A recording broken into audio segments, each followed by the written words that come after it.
न जाने किस हाल में होगा।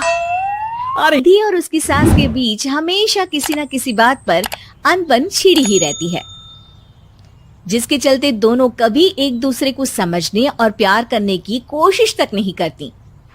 अरे मेरे तो भाग ही फुट गए जो ऐसी बहू मिली। हाय, मेरी तो जिंदगी बर्बाद हो गई। भगवान, या तो अच्छी सास दे देता या फिर गूंगी। इन्हें मेरे सिर बिठाकर कौन से जन्म का बदला ले रहे हैं भगवान।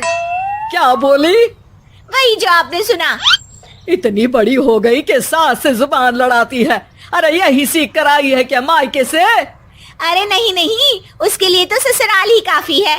मेरी सास ने मुझे बहुत अच्छे से जुबान लड़ाना सिखाया है। सास बहू की तीखी नोक झोंक चल ही रही होती है कि दीपू वहां आ जाता है। रिश्ता करते हुए पति पत्नी की जगह सास बहू की कुंडली मिलानी चाहिए, क्योंकि अगर सास बहू का रिश्ता अच्छा नहीं तो उनका पता नहीं, पर पति की जिंदगी तो पक्का झंड है। मुझे अपने सामने कोई झगड़ा नहीं चाहिए, बस करो दोनों। दोनों शांत होकर अपने अपने काम में बिजी हो जाती हैं। दीपू ऑफिस चला जाता है, जिसके थोड़ी ही देर में दीपू की बहन कल्पना का फोन आता है। अरे कैसी है रे बेटा? ससुराल में सब बढ़िया है ना? कोई तुझे परेशान तो नहीं करता?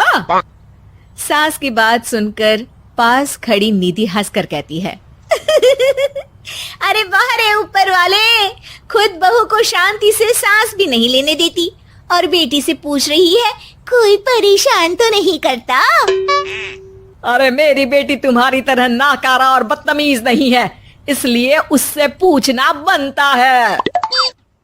तो उनकी सास भी आपकी तरह नहीं होगी, इसीलिए उन्होंने कुछ बोला नहीं। और इसी के साथ एक बार फिर दोनों सास बहू के बीच तानों का युद्ध शुरू हो जाता है।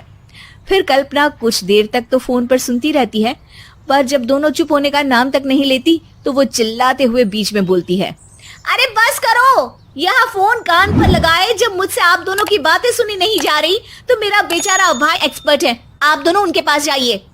ना जी ना, मैं ऐसे ढोंगी बाबा में नहीं मानती। देखा, कहा था ना। अरे ये तो हमारे घर में शांति चाहती ही नहीं है। भाभी एक बार ट्राई करके तो देख लो। इस पर निधि मान जाती है और अगले ही दिन दीपू के ऑफिस जाने के बाद दोनों बाबा के पास पहुंच जाती हैं। सास बहू के बीच रिश्ता कुछ ज्यादा खास नहीं है, हर समय तू मैं चलती रहती है। इसने ही किलस कर चूड़ियां दी होंगी, तभी कुछ नहीं हुआ। दोनों दोबारा बाबा के पास जाती हैं। कुछ नहीं होता। तो दूसरा उपाय सुनो।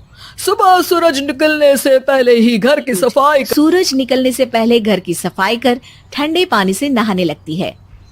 ये सब कुछ दिन तक चलता है, जिससे अभी भी दोनों के रिश्ते तो नहीं सुधरते, पर सास की तबीयत खराब होने लगती है। अब लगता है आपने मन से काम नहीं किया होगा, तभी तो रिश्ता वैसा का वैसा पड़ा है और तबीयत खराब हो गई। अरे सही कहती थी तुम, कल मुहा ढोंगी बाबा। देर आए पर दुरुस्त आए, चलो आराम करो। अब निधि बाकी काम छोड़ सास की सेवा करने लगती है। अपनी पत्नी और माँ में ऐसा बदलाव देख दीपू बिल्कुल हैरान रह जाता है। अरे कहीं बाबा ने कोई जादू टोना तो नहीं कर दिया? मेरी माँ और पत्नी इतना घुल मिल कर तो नहीं रहती।